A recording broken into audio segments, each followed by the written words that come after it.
चलिए आपको सीधे लिए चलते हैं जयपुर में बीजेपी मुख्यालय पर, जहां पर प्रेस कॉन्फ्रेंस का आयोजन किया जा रहा है।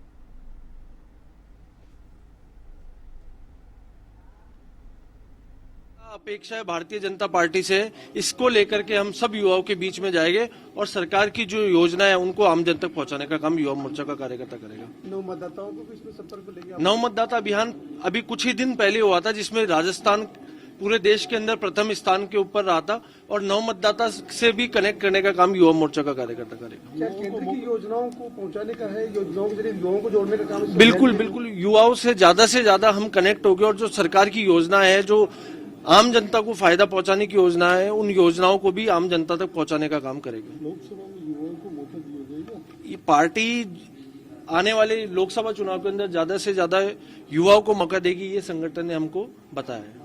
अच्छा, इसमें ये कोई लक्ष्य रखा है आप लोगों ने, कितना क्या? 10 लाख युवाओं को जोड़ने का काम इस कार्यक्रम के माध्यम से हम जुड़ेंगे और ज्यादा से ज्यादा हम लेके ये लक्ष्य पार्टी ने 28 तारीख से लेकर के 5 तारीख तक का अभियान रहेगा। 29 तारीख से इसका प्रारंभ हो जाएगा। जी धन्यवाद।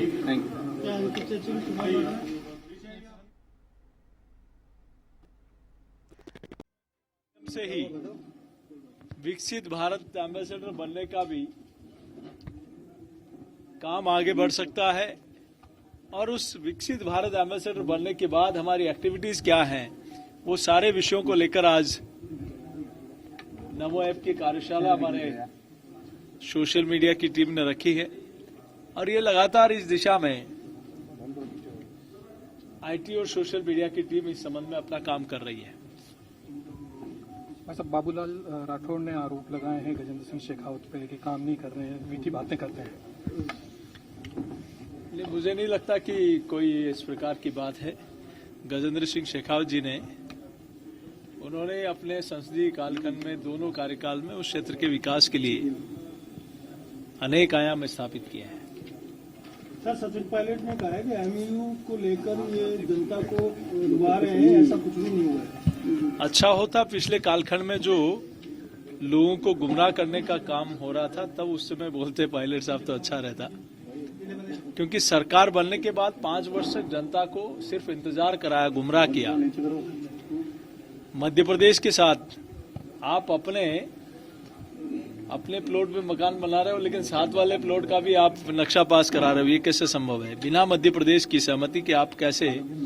और उसके बाद भी जनता को गुमराह करते रहे कि बिना किसी फाइनेंशियल उसके मैनेजमेंट के, फाइनेंशियल अप्रूवल के आप चुनावी समय में जनता को गुमराह करने। लेकिन यहां चुनाव के बाद माननीय भजनलाल जी ने मुख्यमंत्री बनते ही पहले ही माह में इसके लिए प्रयास शुरू किया और दूसरे माह में इसकी स्वीकृति मिल गई। माननीय मध्य प्रदेश के मुख्यमंत्री जी के साथ बैठकर इस परियोजना को माननीय प्रधानमंत्री जी के मार्गदर्शन में अच्छे से इसको अमली जामा पहनाया गया और मैं सोचता हूं 21 जिलों के लिए योजना वरदान साबित होगी।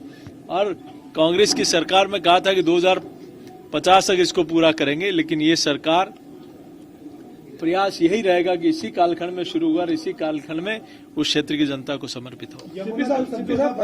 एक मस्जिद हमने खो दी है, लेकिन दूसरी हम नहीं खोने देंगे।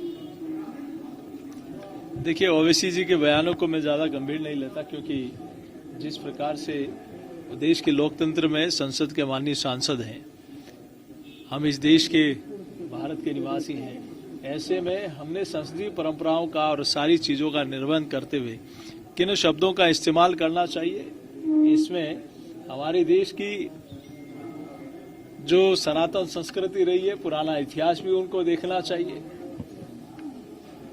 इस विषय में मैं और ज्यादा कुछ नहीं कह सकता। गठबंधन में वापस से फूट आई है, सीपीएम गठबंधन है, ये बेमेल गठबंधन है, ये मजबूरी का गठबंधन है, ये अवसरों का गठबंधन है और ये किस लिए मोदी जी को रोकने के लिए गठबंधन बना है?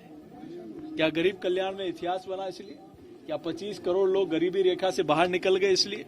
क्या प्रभु श्री राम का मंदिर बन गया इसलिए? क्या धारा 370 हट गई इसलिए? किस बात का गठबंधन? क्यों रोकना चाहते हैं मोदी जी?